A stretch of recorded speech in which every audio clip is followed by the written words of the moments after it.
అందరికీ నమస్కారం. కథల పల్లకి ఛానల్కి స్వాగతం. ఇప్పుడు మనం జాబిల్లి కోసం పార్ట్ 17 విందాం. నా గుండెల్లో అది చేసిన అవమానం జ్వాలలా రగులుతూనే ఉంది. ఎలాగైనా దాని బ్రతుకు నాశనం చేయాలనుకున్నాను, కానీ నా వల్ల కాలేదు. సరిగ్గా అప్పుడే ఇషాన్ మనతో గడపాలని వచ్చాడు. ఆ రోజు బీచ్లో దాన్ని చూసి మతిపోగొట్టుకున్నాడు. దాని మీద నుంచి వీడి కళ్ళు ఒక పట్టాన రాలేదు. అప్పుడే వాదం మొదలైంది. వాడు సరదాగా అన్నదాన్ని పట్టుకుని పందెంలోకి దింపాను. దాన్ని నేనేం చేయలేనని నాకు తెలుసు. ఇషాన్ అందగాడు, డబ్బు హోదా అన్నీ ఉన్నవాడు. వాడు తలుచుకుంటే ఏమైనా చేయగలడు. అందుకే దాని మీద కుసుగొల్పాను. దాన్ని ప్రేమిస్తున్నాడని అనుమానం వచ్చి మధ్య మధ్యలో వాడిని మరింతగా రెచ్చగొట్టేవాణ్ణి. దాంతో వాడి పందెం ఎలాగైనా గెలవాలని మరింత పంతం పట్టాడు. కానీ పందెం గెలవాలని వాడు దాన్ని పెళ్లి చేసుకుంటాడని నేను అస్సలు ఊహించలేదు. పెళ్లి చేసుకుంటే దాన్ని వదిలేయడం భయపడ్డాను. అందుకే నేను అభ్యంతరం పెట్టాను. కానీ వాడు దాన్ని వదిలేస్తానని తన అంతస్తుకు తగదని చెప్పాడు. సరే, ఎలా అయినా నా పగా ప్రతీకారం తీరాలని ఒప్పుకున్నాను. నేను అనుకున్నట్టే దాన్ని పెళ్లి చేసుకుని పువ్వును నలిపినట్టుగా నలిపారేశాడు. ఇప్పుడు నా పగా ప్రతీకారం చల్లారింది.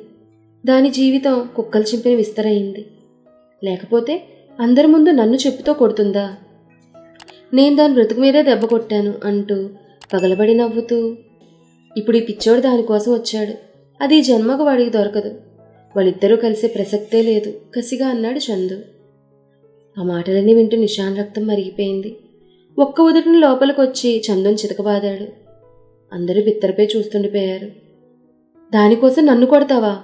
పౌరుషంగా అంటూ తాను కూడా కలబడ్డాడు చందు. మరోసారి నీ నోటి నుండి నా భార్య పేరు వచ్చిందా ముక్కలు ముక్కలుగా నరికి పారేస్తాను ఆగ్రహంగా అన్నాడు. ఏంట్రా ఆ బజారు దానికోసం అంటూ అతని మాట పూర్తి కాకముందే ఫుట్బాల్ ఆడేశాడు చందుని. ఇషాన్ ఆగరా అంటూ సుధీర్ అడ్డొచ్చాడు. ఇందులో నా తప్పు కూడా ఉంది కాబట్టి వదిలేస్తున్నాను. లేకపోతే నిన్ను చంపి కాకులకి గద్దలకి వేసేవాణ్ణి. నన్ను అడ్డుపడేవాడు కానీ ఆపేవాడు కానీ ఎవ్వడూ లేడు. నా స్థాయి ఏంటో నీకు తెలుసు కదా. నీ వాళ్ళకి నీ శవం కూడా దొరకకుండా చేస్తాను, జాగ్రత్త ఆవేశంగా మండిపడ్డాడు. రక్తం కారుతున్న ఇషాని చూస్తూ, నేను మొదటి నుంచి చెప్తున్నాను, నా మాట వినలేదు. పెళ్ళైన తర్వాత కూడా మొత్తుకున్నాను, నువ్వు చేసేది మంచిది కాదురా అని. విన్నావా? పెదవ పందెం కోసం వశుని వదులుకుని ఇప్పుడు ఏడుస్తున్నావు. చేసిన దానికి అనుభవించాల్సిందేరా. ఇప్పటికైనా చెప్పుడు మాటలు వినకుండా ఏది మంచో ఏది చెడో గ్రహించని గట్టిపెట్టాడు సుధీర్. ఇక అక్కడ ఉండి చేసేది లేక ఆ రాత్రే హైదరాబాద్ తిరిగొచ్చాడు ఇషాన్. అప్పటి నుండి గుండెల నిండా వర్షునిపై ప్రేమ నింపుకుని ఊరువాడ గాలిస్తూనే ఉన్నాడు. సుధీర్ కూడా తనకు చేతనైన సహాయం చేస్తూనే ఉన్నాడు. సంగీత ద్వారా ప్రయత్నం చేద్దామని మళ్లీ వెళ్ళి భంగపడి తిరిగొచ్చారు. ఆమె ఇక్కడ లేదని ఆస్ట్రేలియాలో ఉంటుందని చెప్పారు. అలానే ఆమె తండ్రే చెప్పించాడు వీళ్ళ వాలకం మీద అనుమానంతో. దాంతో అది నిజం అనుకుని వాళ్ళు మళ్ళీ ప్రయత్నించలేదు. బాధపడుతున్న నిషాంత్తో, ఒరే, చేసిన తప్పు తెలుసుకుని బాధపడుతున్నావు. ఈ పశ్చాత్తాపమే నేను వర్షిణి దగ్గరికి చేరుస్తుంది. బాధపడకు ఓదార్పుగా అన్నాడు సుధీర్. నాకు నమ్మకం లేదురా. ఒక్కసారి చేజార్చుకున్నదేది మళ్ళీ దొరకదురా ఆవేదనగా అన్నాడు. జీవచ్వంలో తిరుగుతున్న కూతుర్ని చూసి మరింత కృంగిపోయారు. ఒక పక్క కూతురు, మరో పక్క భార్య అనారోగ్యం. ఏం చేయాలో పాలుపోలేదు కృష్ణ చైతన్యకు. డాక్టర్ వర్షిణి స్రవంతుల ఆరోగ్యం గురించి హెచ్చరించింది. కూతుర్ని అలా చూస్తూ భార్య కోలుకోలేదని, స్రవంతి కొన్నాళ్ళు నువ్వు మీ ఇంట్లో ఉండిరా కృష్ణ చైతన్య అన్నాడు. స్రవంతికి హార్ట్అటాక్ వచ్చిందన్న విషయం కానీ వర్షిణి విషయం కానీ ఇంకా వీళ్ళ ఇళ్లల్లో ఎవరికీ చెప్పలేదు. దేనికి? నీరసంగా అంది స్రవంతి. డాక్టర్ ఏం చెప్పారో విన్నావు కదా. కొద్ది రోజులు ఎక్కడికైనా వెళ్తే నీ ఆరోగ్యం బాగుపడుతుంది. అందుకే మీ అన్నయ్య దగ్గరికి వెళ్ళమంటున్నాను. అక్కడైతే నీకు సందడిగా ఉంటుంది, చిన్ను బుజ్జిలతో కాలక్షేపం అవుతుంది అన్నాడు. నేను ఎక్కడికి వెళ్ళనంది స్రవంతి. నేను చెప్పేది విను స్రవంతి అంటున్న భర్తతో, ప్లీజ్ చైతు, నన్ను బలవంతం చేయకు, నా బిడ్డను వదిలి నేను ఎక్కడికి వెళ్ళనంది. నా మాట విను స్రవంతి, నీకేదైనా అయితే నేను బ్రతకలేను. ఆమె ఒళ్ళో తలదాచుకుని గద్గతికంగా అన్నాడు ఆయన. అతని తలని నిమురుతూ, నేను అక్కడికి వెళ్ళినా మనశ్శాంతిగా ఉండలేనండి. నా ఆరోగ్యం ఏమైపోయినా పర్వాలేదు, నా బిడ్డను మాత్రం వదలను. దాని గురించి ఇన్ని కళ్ళ కన్నానంటూ ఆమె ఏడ్చేసింది. తల్లిదండ్రుల మాటలు అమృతవర్షిని వింది. వాళ్ళు తన కోసం పడుతున్న బాధను చూసి ఆమె గుండెలు బరువెక్కాయి. ఏం చేయాలో అర్థం కాలేదు. ఒక పక్క పెరుగుతున్న గర్భం, ఇంట్లోనూ బయట గుసగుసలు ఎక్కువయ్యాయి. తండ్రికి ఊర్లో ఉన్న మంచి పేరు అంతా పోయింది. తండ్రి ముందు మాట్లాడకపోయినా వెనకాల ఎన్నో మాటలు హేళనలు. తల్లికి హెల్త్ బాగోలేకపోయినా తనతోనే ఉండి తన బాగోగులు చూస్తుంది. ఎంత చెప్పినా వినడం లేదు. తానెదురుగా ఉంటే తల్లి ఎప్పటికీ కోలుకోలేదు. తన గురించి బాధపడి ఆరోగ్యం మరింత పాడు చేసుకుంటుంది. అందుకే బాగా ఆలోచించి ఒక నిర్ణయానికి వచ్చింది వర్షిణి. ఆ నిర్ణయానికి రావడానికి వర్షిణి పడ్డ ఆవేదన అంత ఇంత కాదు. తల్లి గురించి తెలుసు, అయినా తాను తీసుకున్న నిర్ణయమే మంచిదనుకుంది. ఒకరోజు లెటర్ రాసిపెట్టి ఇంట్లో నుంచి వచ్చేసింది. తన గురించి వెతకొద్దని, తప్పకుండా తిరిగొస్తానని, తనొచ్చేసరికి తల్లి సంతోషంగా ఆరోగ్యంగా కనపడాలని, తన తల్లికి మాటిచ్చినట్టుగా ఆత్మహత్య చేసుకోనని, తన గురించి భయపడొద్దని, అంతేకాదు తను ప్రేమించిన అతని గురించి ఎట్టి పరిస్థితుల్లోని వెతకొద్దని, ఏం చెయ్యొద్దని, మోసపోవడం తన తప్పని, అతనిదేం తప్పు లేదని మరీ మరీ కోరింది. తన గురించి అడిగితే లవ్ మ్యారేజ్ చేసుకుని వెళ్ళిపోయిందని చెప్పమంది. తప్పకుండా తిరిగొస్తాను, అంతవరకు మమ్మీని జాగ్రత్తగా చూసుకో డాడీ. ఐఎమ్ సారీ, మిమ్మల్ని వదిలేయడం చాలా కష్టంగా ఉంది డాడీ, అయినా తప్పడం లేదు. నా వల్ల మీరు పడిన అవమానాలు చాలు డాడీ. మమ్మీని అలా చూస్తూ నేను ఉండలేను. నన్ను చూస్తూ మమ్మీ కూడా కోలుకోలేదు, అందుకే వెళ్ళిపోతున్నాను. నాకు తెలుసు డాడీ, మీరు మమ్మీ బాధపడతారని, కానీ ఈ బాధ తాత్కాలికమే. ఈ పరిస్థితులను ఎదుర్కొనే ధైర్యం స్థైర్యం వచ్చినప్పుడు తప్పకుండా నేను మీ ముందుకు వస్తాను. అంతవరకు నా గురించి వెతక్కండి, అదే నేను కోరుకునేదంటూ లెటర్ రాసింది వర్షిణి. ఆ లెటర్ అంతా ఆమె కన్నీళ్లతో తడిచిపోయింది. అది చదువుతుంటే కృష్ణ చైతన్య స్రవంతి గుండెలు బరువెక్కి ఇద్దరూ ఏడ్చేశారు. బాధపడకు స్రవంతి, నేను బంగారాన్ని వెతికి తీసుకొస్తానన్నాడు చైతన్య. వద్దొద్దు, తను రాసింది కదా తన గురించి వెతకొద్దని. మీరు వెతికి తీసుకొచ్చినా దాని మనసు ఇక్కడ ఉండడానికి అంగీకరించదు. తను ఎక్కడున్నా సంతోషంగా ఉండాలి, అదే నేను కోరుకునేది. తన మనసుకైనా గాయం మానితే అదే వస్తుంది. అప్పటి వరకు మీరు వెతకొద్దు. నాకు తెలుసు, నన్ను ఎక్కువ రోజులు చూడకుండా ఉండలేదది.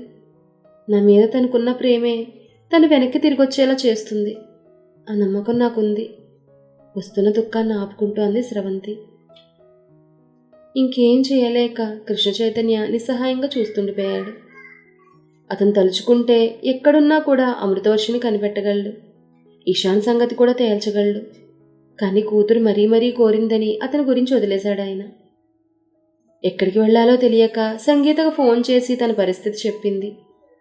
అప్పటికే ఆస్ట్రేలియా నుంచి వచ్చిన సంగీత తన దగ్గరికి రమ్మంది. ఇంట్లో అయితే తల్లిదండ్రులకు తెలుస్తుందని, ఏమైనా అంటారని వర్షిణిని తమకున్న ఫ్లాట్స్ ఒకదానిలో ఉంచింది. మమ్మీ వాళ్ళని వదిలేసి రావడం తప్పు వర్షిణి, నీ మీద వాళ్ళు ప్రాణాలు పెట్టుకున్నారు.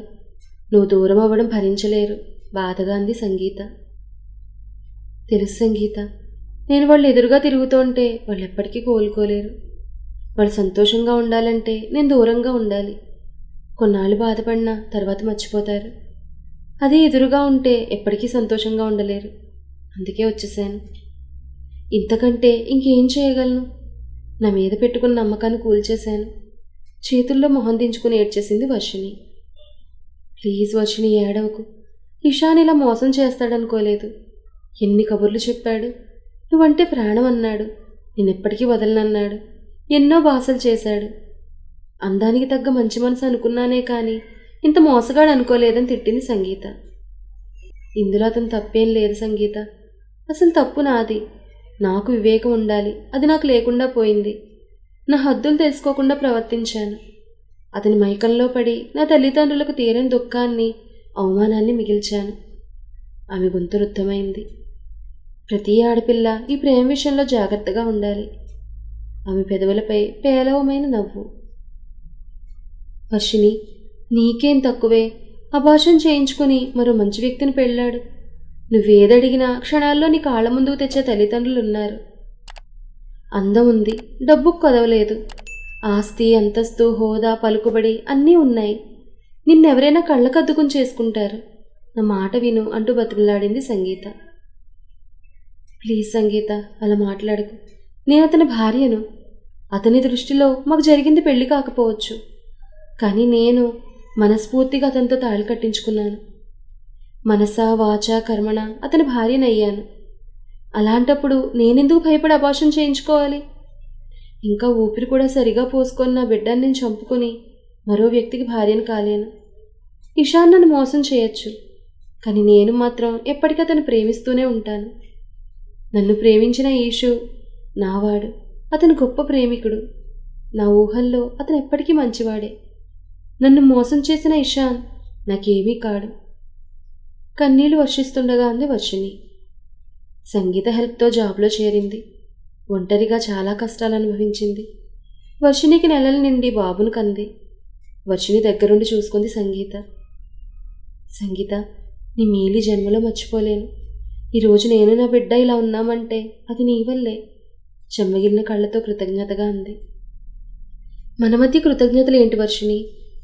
ఎంతో అపురూపంగా పెరిగిన నీకు ఈ పరిస్థితి ఏంటి?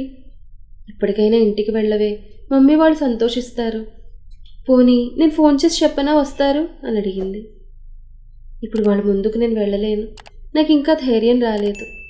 కొన్నాళ్ళు పోనీ చూద్దామంది.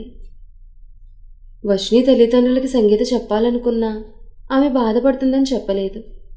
1-2 సార్లు వర్షిణి పేరెంట్స్ సంగీతకు ఫోన్ చేసి తనేమైనా నీ దగ్గరకు వచ్చిందా అని అడిగినా తనకు తెలియదని చెప్పింది. మిగతా ఫ్రెండ్స్ని కూడా కనుక్కోమన్నారు. వాళ్ళకే తెలియదన్నారని చెప్పింది. తను వర్షిణి గురించి చెప్తే ఈ విషయం తెలిసి తనకి ఈ విషయం తెలిసి వర్షిణి తన దగ్గర నుండి కూడా వెళ్ళిపోయి ఏం కష్టాలు పడుతుందో అని భయపడి ఆగిపోయింది సంగీత. వర్షిణి పనిచేస్తున్న కంపెనీలో కార్మికులు స్ట్రైక్ చేయడంతో కంపెనీ మూసేశారు. అప్పుడే హైదరాబాద్లో జాబ్ ఆఫర్ వచ్చింది వర్షిణికి.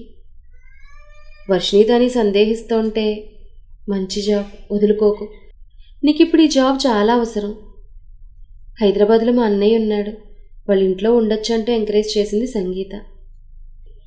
అక్కడ తెలిసిన వాళ్ళు ఎవరైనా కనపడితే? చాలామంది బంధువులు, స్నేహితులు ఉన్నారు మాకు అక్కడ. డాడీ కూడా బిజినెస్ పని మీద ఎప్పుడూ అక్కడికి వస్తుంటారు. నేను కనిపిస్తే వదలరు, భయంగా అంది. అబ్బా, అంత పెద్ద రాజధానిలో అన్ని లక్షల మందిలో నువ్వు మీ బంధువులకు కానీ మీ డాడీకి కానీ ఎందుకు కనపడతావే? నువ్వేమీ రోడ్ల మీద తిరగవు. అంకుల్ కూడా తిరగరు కదా. తన బిజినెస్ పని చూసుకుని ఆయన వెళ్ళిపోతారు. నీకు ఇప్పుడు ఈ జాబ్ చాలా అవసరం. నా మాట విని అక్కడికి వెళ్ళి జాబ్లో జాయిన్ అవ్వంటూ సంగీత బలవంతం చేయడంతో కొడుకుని తీసుకొని ఇక్కడికి వచ్చింది వర్షిణి. సంగీత అన్నయ్య ఆనంద్ వాళ్ళు బాగా ఆదరించారు. తను వాళ్ళకి ఏం చెప్పిందో తెలియదు, కానీ ఎప్పుడూ తన గురించి కానీ తన భర్త గురించి కానీ ఎప్పుడూ అడగలేదు. ధ్రువును చాలా బాగా చూసుకుంటారు. తమ ఇంట్లో మనిషిగా చూసుకుంటున్నారు. తల్లిదండ్రులు ఎలా ఉన్నారో ఏంటో వాళ్ళు చూడాలనున్నా తన మనసుకు కళ్ళెం వేసింది. ఇప్పుడిప్పుడే మనుషుల్లో పడుతుంటారు. ఊరి వాళ్ళు కూడా తన గురించి మర్చిపోయి ఉంటారు. ఇప్పుడు వెళ్ళి ధ్రువుతో వాళ్ళ కళ్ళ ముందు తిరుగుతుంటే వాళ్ళు భరించలేరు. తన జీవితం ఇలా అయినందుకు కుమిలిపోతారు. దానికంటే దూరంగా ఉండి తాను బాధపడ్డమే మంచిదనుకుంది. భర్త గురించి ఎవరైనా అడిగితే అమెరికాలో జాబ్ చేస్తున్నారని చెప్తుంది. తండ్రి కంట పడతానేమోనని భయపడింది. కానీ ఇషాన్ కంట పడతానని కానీ వచ్చి అతనింటి పక్కనే పడుతుందని కానీ అస్సలు అనుకోలేదు. మానిపోతున్న గాయాన్ని మళ్లీ రేపాడు ఇషాన్. ఈ ఆలోచనలతో ఆమె కన్నీళ్లతో దిండంతా తడిచిపోయింది. మన తర్వాత ఏం జరిగిందనేది నెక్స్ట్ ఎపిసోడ్లో తెలుసుకుందాం. ఈ కథ మీకు నచ్చితే లైక్ చేయండి, షేర్ చేయండి, కామెంట్ చేయండి. అలాగే మన కథల పల్లకి ఛానల్ని సబ్స్క్రైబ్ చేసుకుని పక్కనే ఉన్న బెల్ ఐకాన్ని క్లిక్ చేయడం మాత్రం మర్చిపోకండి. ధన్యవాదాలు.